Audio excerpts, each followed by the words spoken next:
Hola mis reseñadores, bienvenidos a este canal, soy Shamefighter. Si no me conoces, me gusta hacer todo tipo de reseñas, de libros, de música, de artesanía, de videojuegos, de todo. Si te gusta este estilo de contenido, te invito a suscribirse, a darle a la campanita y también, como no, darle un like a este vídeo que me haría mucha ilusión. Si por lo contrario eres un habitual, te mando un besito y bienvenido de nuevo a tu casa.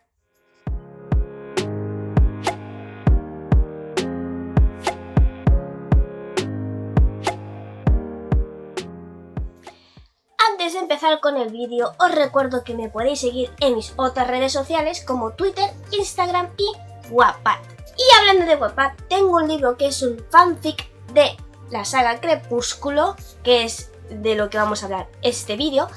Este libro se llama Luna Azul, os dejaré por aquí la portada y también os dejaré algunas pantallas de algún pequeño texto del libro. Está sin acabar y este es un fanfic de Crepúsculo que pasa 10 años después de Amanecer. Si te gusta este estilo te invito a que lo leas, son 8 capítulos por ahora y si eres muy fan seguro que te gustará. Y sin más, comenzamos. Hoy voy a hacer la reseña de un libro, lo que pasa es que esta reseña va a ser un poco complicado porque os explico. Este libro no es un libro en sí, sino es una guía. ¿Y de qué estoy hablando? De la saga de Crepúsculo, de la guía oficial, que es un poco gordita. Me ha costado muchísimo encontrarla porque ya no la venden y las que venden son de segunda mano y aparte que es de segunda mano, pues se vienen un poco arriba con los precios. Así que hasta que he conseguido encontrar a alguien que lo vendiese un precio un poco razonable, pues me ha costado un poco. Me lo he autorregalado para mi cumpleaños, así que genial de la muerte. Como es una guía y es un poco difícil hacer una reseña porque no hay presentación, nudo y desenlace, voy a hacer los aspectos positivos y negativos de lo que veo de la guía y después datos curiosos de la saga que me ha parecido bastante curioso y quiero compartir. Y así lo haremos más interesante esta reseña.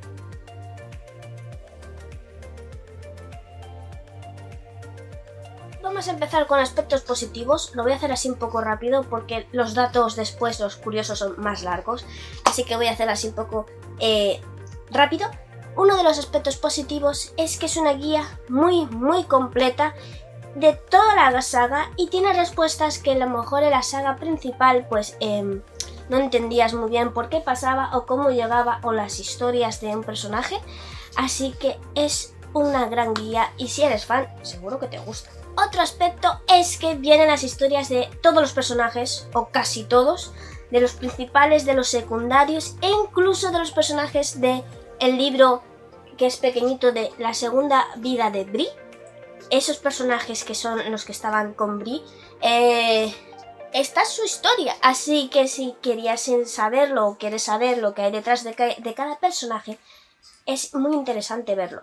Incluso he podido ver con otros ojos personajes que de buenas a primeras no me gustaba, como Victoria.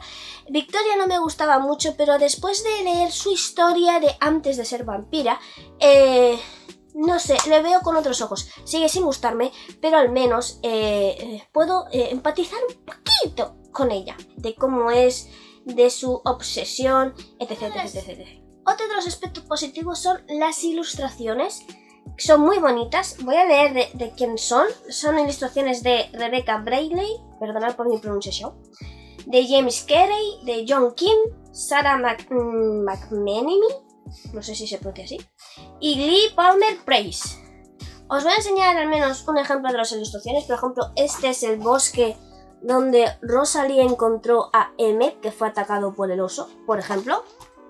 Otra ilustración, esta por ejemplo es la cuna de Renesmee, que le hacen a Renesmee que tenía que ser reforzada con hierro porque Renesmee, sus dientes eran más duros que la de un humano, así que se podía reventar cualquiera. Esta es la casa de los Cullen, la original, no como el de la película. Y hay bastantes más y también ilustraciones de los personajes que después os voy a leer.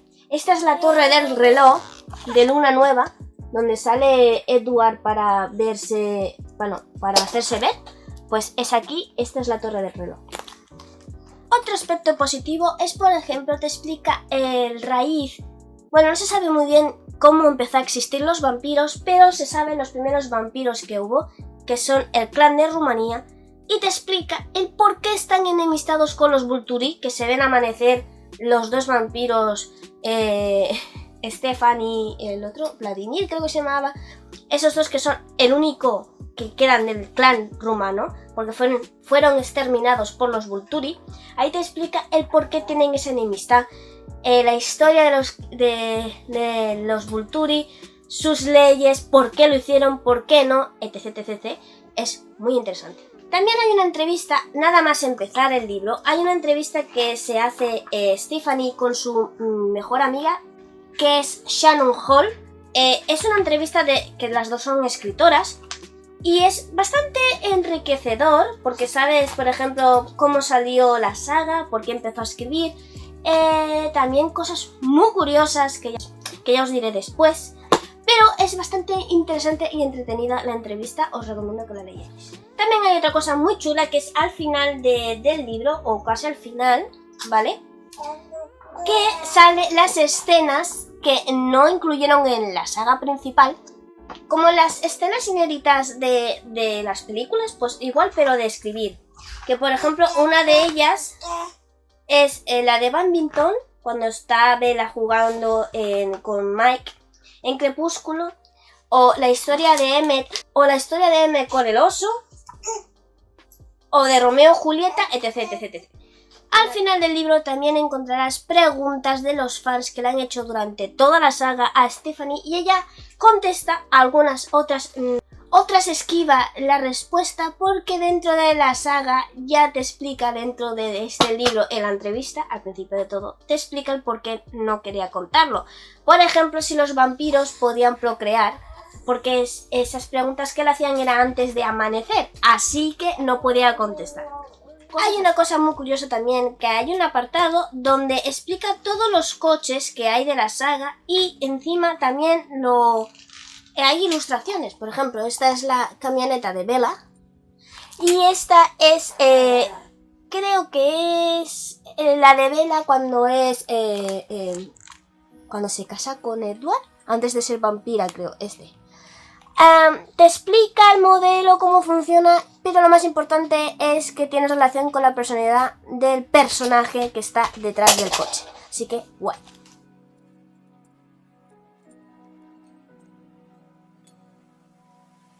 Los aspectos negativos son solo 3. ¿Y por qué no he encontrado ninguno más? Porque es que no puedo ser parcial. Una de ellas es que si no eres fan de Crepúsculo no te va a interesar el libro, no lo vas a querer leer. ¿Para qué? Aunque hay un orden cronológico, aquí hay una parte que te explica uno por uno cómo lo que sucede en toda la saga. Y es un orden cronológico muy bien y exacto. Así que, aunque no te hayas leído la saga, si te has leído ese trozo, bien. Otro aspecto negativo es lo que os he dicho antes, que ya no venden este libro en las librerías, así que es muy difícil encontrarlo. Lo podréis encontrar en segunda mano o yo que sé, por suerte, porque a mí me costó.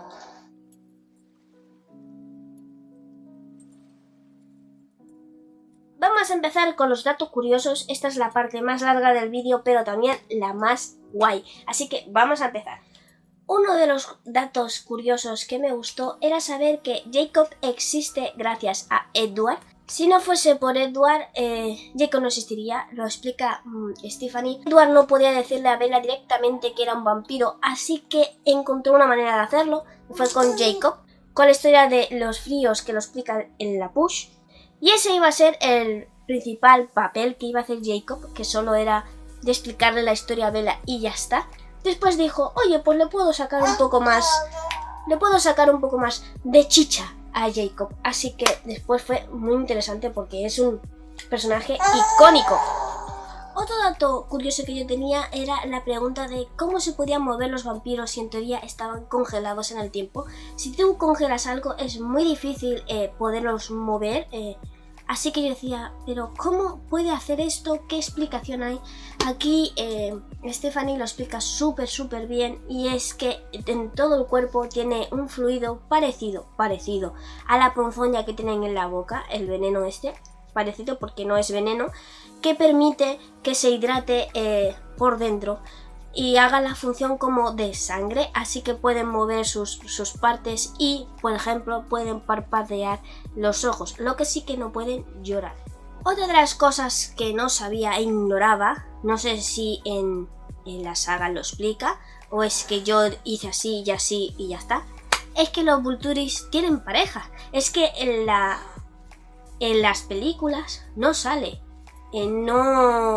Físicamente no sale, ni tampoco creo yo que lo expliquen, pero tienen pareja y voy a decir cómo se llaman, disculpadme por la pronunciación, ¿vale? Por ejemplo, Aro tiene a Sulpicia, no sé si se pronuncia así. Caius tiene a Tenodora, perdón. Y Marcus tiene a Didime, no sé si se pronuncia así, que era hermana de Aro, que ahora mismo está fallecida, y hay una historia muy difícil, muy chunga y de verdad muy triste detrás de esto. Marcus desde entonces no es el mismo y Aro lo sabe. Otro dato curioso es que los humanos creemos en los vampiros, en los mitos de los vampiros. ¿Por qué? Porque los Volturis lo inventaron y dejaron que corriese esos rumores para así intentar evadir la existencia verdadera de los vampiros para que no lo descubramos, como el hecho de que no pueden salir a la luz o que les afectan los ajos o las cruces. Eso se lo inventaron ellos. En el mundo de los vampiros hay diferentes vínculos. La mayoría se rigen por el hecho de ser vampiros, el vínculo de la sangre, es decir, en un mismo grupo tienden a separarse, a romperse, porque no pueden evitar competir por la sangre si cazan en grupo, por ejemplo, porque, como explica Edward, en el momento de la caza, en el frenesí de la caza, te vuelves un animal, literalmente, así que no puedes razonar y a lo mejor te puedes volver y puedes luchar contra tu compañero, así que es muy difícil que hayan clanes juntos, casi siempre son nómadas y casi siempre van separados como mucho de 3, como mucho, y ya es mucho, así que esos vínculos son bastante difíciles que se hagan clanes más grandes, pero hay excepciones. Por ejemplo, está el romántico. Hay vampiros que se juntan por ser pareja en romántica y como se dice, igual como los lobos, cuando un vampiro tiene una pareja romántica le va a durar toda la vida, teniendo en cuenta en que son inmortales, es toda la vida, así que siempre estarán juntos y serán inseparables, aunque hay otra excepción que después lo veremos. Otro de los vínculos es la ambición, que juntan a varios vampiros por una ambición. Este caso sería de los Volturi, por ejemplo de Aro, que tienen un clan bastante grande porque la ambición de ellos es tener el máximo poder en el mundo de los Volturi, aunque para Aro su máxima ambición es tener el poder por medio de vampiros excepcionales con poderes excepcionales. Así que eso es lo que los mueve y motiva a estar más juntos. Incluso en estar en un mismo sitio, que es en Volterra, que hay mucho detrás de esta cosa de que estén fijos en un sitio, porque los vampiros tienden a ser nómadas para intentar distraer a los humanos y no se den cuenta de que no envejecen, o no intentar cazar en un mismo sitio para no llamar la atención, etc. Así que si paras a pensar eso, es muy raro que los Volturis estén establecidos en Volterra, y es un clan bastante grande de cómo cazan y cómo pasan desapercibidos, que después os lo contaré. Y otro de los vínculos es el vínculo de la venganza, que este es claramente el ejemplo de Victoria con James. La venganza motiva a ir detrás, sobre todo de una pareja como James y Victoria, más por Victoria. James era más para pasar el rato, sí. Pero Victoria amaba a James y la verdad es que era su pareja y, como hemos dicho antes, una pareja romántica de vampiros dura para toda la vida. Y en el momento en que tú matas a esa persona, el vampiro te va a perseguir toda su existencia hasta hacer la venganza. Así que va a ser un poco complicado poder sobrevivir a esto. Otro de los vínculos son los vegetarianos. En este sector estarían los Cullen y el clan de Lani. Por el hecho de que ya no se alimentan de sangre humana y son raros en el mundo vampírico, entonces también hace el hecho de que se junten, y como no sienten esa competencia por sangre humana, ya no se consideran tanto como un clan, sino como una familia. Todo esto lo explica con mejor y más detalle y mejores palabras seguramente en el libro. Otro de los aspectos curiosos es que en el libro pone que hay 5 híbridos, mitad vampiros y mitad humanos. Uno es Renesmee, otro es Nahuel y las 3 que faltan son las hermanas de Nahuel. Mientras que yo iba leyendo los personajes y su historia, también te encuentras en algunos, no todos, la imagen de cómo es en la cabeza de Stephanie ese personaje. Y quiero recalcar que hay algunos que son muy parecidos a la película, cogieron a los actores ideales, y otros no parecen en nada. Por ejemplo, esta ilustración de Renesmee es preciosa. Así es como supuestamente es Renesmee. Igualmente ahora dejaré un momento todas las personajes. Os dejaré todos los personajes aquí en pantalla de cómo es en el libro, en la idea de Stephanie, y cómo fue en la película, y juzgad vosotros si son iguales o no.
Otro dato curioso es, por ejemplo, que Carlyle nunca probó la sangre humana.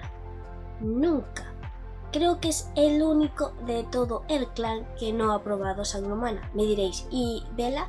Bella sí, cuando estaba embarazada lo probó. Y si somos un poco tisquismiquis, sí que cuenta.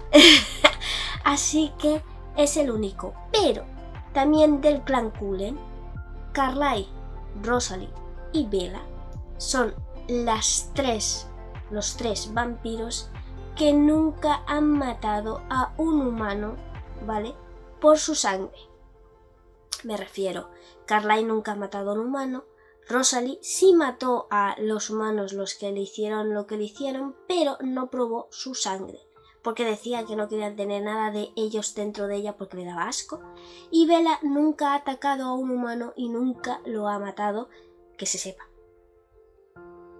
Ahora, otra cosa muy curiosa que me ha impactado es que los Volturis utilizan capas, eso no. Pero me ha impactado de que depende de lo oscuro que tenga la capa, depende del rango que tiene en el clan. Es decir, contra más oscura es, contra más negra es, estás en un rango más elevado. Aro, Caio y Marcus tienen la capa más negra, seguida de Chelsea, que en las películas no sale, pero es un personaje muy importante, y después de Chelsea está Jane y Alec. Son los Volturis que tienen las capas más oscuras. Ya los que no son los de rango inferior, que son los que su cualidad es algo física y no, por ejemplo, Dimitri o cosas de estas, que es más para abajo y no son poderes como por ejemplo Jane o Alec, que son poderes bastante guays. Siguiendo con los Volturi, no sabía que Marcus tenía un don. Es decir, sé que Aro tiene un don, Caius no tiene y no se ve en las películas, pero es que Marcus sí tiene un don y no lo sabía, o sea, yo ignoraba esta cosa. Y su don es que cuando se acerca un clan o algo, puede ver los vínculos que hay entre ellos, si son fuertes o no. Y aparte de eso, puede ver en un clan quién es el líder. Por ejemplo, en los Cullen podría ver, por ejemplo, que Carly es el líder, el que hace de líder, el padre de el clan, y puede ver los vínculos más fuertes que hay, por ejemplo, entre Carly y Esme, entre Bella y Edward, aunque entre ellos como familia también tienen un vínculo, pero no es tan fuerte como con las parejas. Otro de los datos muy curiosos y que siempre me he comido la olla es cómo consiguen alimentarse los Volturi, que os he comentado antes.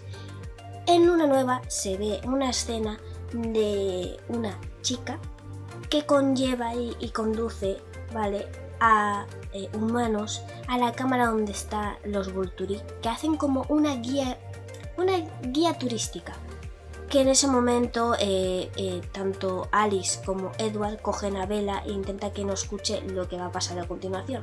Pero yo pensaba, es normal que tengas una guía turística en un castillo, pero que te metan por túneles raros y que veas cosas raras y no salgas corriendo, que a ver, que es inútil porque te cogería, porque son vampiros, pero me refiero que llegues tan contento y te dé igual.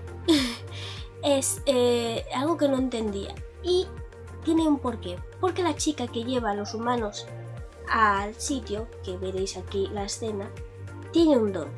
Esta chica se llama Heidi y su don es que es muy hermosa, pero muy hermosa tanto a ojos de vampiro como a ojos humanos, y ella puede hacer que tú hagas lo que quieras.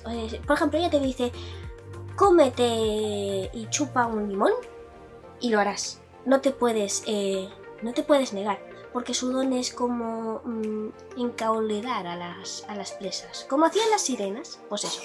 Así que ella es la que se dedica a llevar a los humanos para alimentarse de todos los Volturi. Uno de los personajes más importantes de los Volturi que no sale en las películas es Chelsea, o Chels, no sé cómo se pronuncia exactamente. Bueno, la cuestión es que esta mujer puede conseguir que tú te sientas unido a una persona aunque te caiga fatal y lo odies, pero ella hará que ese vínculo sea fuerte y no te puedas separar. O a lo contrario, que tú ames a una persona, pero ella te influya tanto que rompas lazos. Esto un ejemplo es, por ejemplo, con Marcus, como os he dicho. Él estaba con la hermana de Aro y esta falleció, bueno, fue asesinada por Aro, más bien, ya si queréis saber la historia, coger el libro. Y claro, a la muerte de la hermana, Marcus se sentía tan mal que decía, es que mi vida y mi sentido ahora mismo no lo encuentro. ¿Qué hago yo aquí? O sea, me quiero ir de aquí, ser nómada y vivir mi vida. Pero Aro no quiere, claro, porque Marcus tiene el don, como he dicho antes, de percibir los lazos y los vínculos que hay en un clan. Así que, ¿qué hizo? Le dijo a Chelsea que influyera en él para que juntara los vínculos y no se pueda separar. Por eso en todas las escenas se ve a Marcus como desganado, como si me importa 3 cominos lo que esté pasando aquí, yo lo que quiero es morirme. Pues, más o menos es lo que sientes. Ahora vamos con un dato sobre los lobos. Un dato muy curioso es que los lobos no entran en fase ni se transforman la primera vez por ver o la existencia de vampiros, sino por el aroma y por el olor. Aunque ellos no vean a esos vampiros en sí, su aroma es tan potente que les hacen entrar en fase, la primera vez que lo hacen me refiero, ya después no, pero la primera vez que lo hacen ese es uno de los efectos, de las consecuencias que hace el aroma de vampiro. Este dato ya se explicó en Eclipse, creo que es cuando se cuenta la historia de Sam y Emily y de Leah, de la impronta. Y después en Amanecer se ve lo que siente Jacob hacia Renesmee. Pero lo que no se explica muy bien es cuándo sucede la impronta. Es decir, si tú, por ejemplo, antes de entrar en fase por primera vez, ves a una persona, que es lo que pasó a Sam. Sam conocía a Emily porque Emily era prima, sí, creo que era prima, de Leah. Y venía de vez en cuando a la push a ver a su prima. Sam la conocía, ¿vale? Y no sintió nada. Fue la primera vez que entró en fase, y fue lobo, que estaba teniendo una batalla porque no entendía muy bien lo que le pasaba porque era el primer lobo de todos, y no se lo contó a Leah, así que estaba un poco así distante con Leah. Y un día de esos Emily fue a ver a Leah y Leah le explicó todo lo que le pasó, y Sam fue a hablar con Leah e intentar hacer las cosas bien, y justo en ese momento vio a Emily por primera vez después de convertirse en lobo, y fue cuando sintió la impronta. Esto significa que no te puedes imprimir antes de entrar en fase por primera vez, sino después. En los Skillywood hay un salseo muy interesante. Os explico. Embry, os dejaré por aquí quién es. Embry es un lobo, lo que pasa es que su historia es un poco peculiar. Se conoce solo a su madre, que se llama Tiffany, y su madre llegó a la push estando embarazada. Tiffany no tiene ninguna relación con los Skillywood, sus descendientes son Maca o Maca, no sé cómo se escribe. La cuestión que, claro, ella llegó embarazada, la gente se preguntaba quién era el padre de la que estaba embarazada, pero como que lo dejaron pasar. Embry nació, se hizo muy amigo de Jacob y de Sam y de Kill. La cuestión es que fueron creciendo, no sé qué, y llegó un momento que Embry entró en fase y fue el lobo. Claro, todos dijeron, a ver, si tu madre no tiene ningún descendiente de los Skillywood, tiene que ser tu padre. Pero para que tengas el gen del lobo, tienes que ser descendiente de Taa'aki. ¿Qué son los descendientes? Pues son el padre de Jacob, que es Billy Black, el padre de Leah y de Seth, que creo que es Harry Clearwater, o el padre de Kill, ¿vale? Que también se llama Kill. Kill Aera o Aara o Atara o algo así. Bueno, esos tres. Eso significa que uno de esos tres son los padres de Embry, pero que no se sabe en realidad. Es decir, a lo mejor Jacob tiene un hermano que se llama Embry, o a lo mejor Sam y Seth, o sea, a lo mejor Leah y Seth, su hermano es Embry, o Kill, su hermano es Embry. Pero no se sabe por qué Tiffany no quiere desvelar quién es el padre de Embry. Solo lo sabe ella. Así que, interesante. Hay dos manadas grandes que se separan en Amanecer, la manada de Jacob y la manada de Sam. Más o menos os diré, que ya lo sabréis porque habéis visto la película, cuál es una parte y cuál es la otra. Por ejemplo, la manada de Jacob, que se titula la manada de Black, está Jacob Black, Leah Clearwater, Embry Cole, Seth Clearwater y Kill Alteara. Son 5.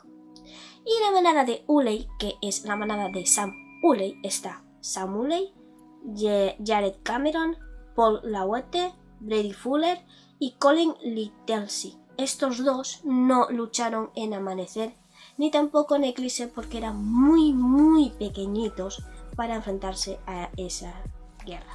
Por último, uno de los últimos datos que os voy a decir es el orden cronológico de los Scully al transformarse, no al nacer, al transformarse. Primero fue Carly, que se transformó, después fue Jasper, lo que pasa es que lo transformó María en otro estado, en otro momento, ¿vale? Entre unos y otros puede haber pasado siglos, o sea, me refiero a orden cronológico. Después de Jasper está Esme, fue cuando Carly transformó a Esme. Después de Esme está Edward, Alice, Rosalind, Emmett y por último Bella. Y hasta aquí, datos curiosos, hay muchísimos más, pero no quería poner 500.500 porque si no este vídeo sería eternamente largo, así que lo vamos a dejar hasta aquí. La puntuación no puedo ser muy neutral, así que voy a poner 4 de 5. Esta puntuación es porque yo soy gran fan de la saga, pero vuelvo a repetir, si tú no eres fan de la saga Crepúsculo, este libro no te va a gustar, porque más que nada son respuestas, preguntas, ilustraciones y cosas muy frikis que si te gusta la saga estarás encantada, pero si no, será un libro que no te llamará nada la atención. Y bueno, hasta aquí el vídeo de hoy. Si os ha gustado, dadle a me gusta, seguidme en todos lados, compartir este vídeo, decidme en los comentarios si sabéis otro dato, si habéis leído el libro, otro dato curioso que queráis. Decidme en los comentarios si queréis que haga algún vídeo de las historias de los personajes, de lo que hay, lo que no, del árbol cronológico de los lobos y de su historia que hay detrás. Y sin más dilación, me despido, muchos besitos y hasta otra.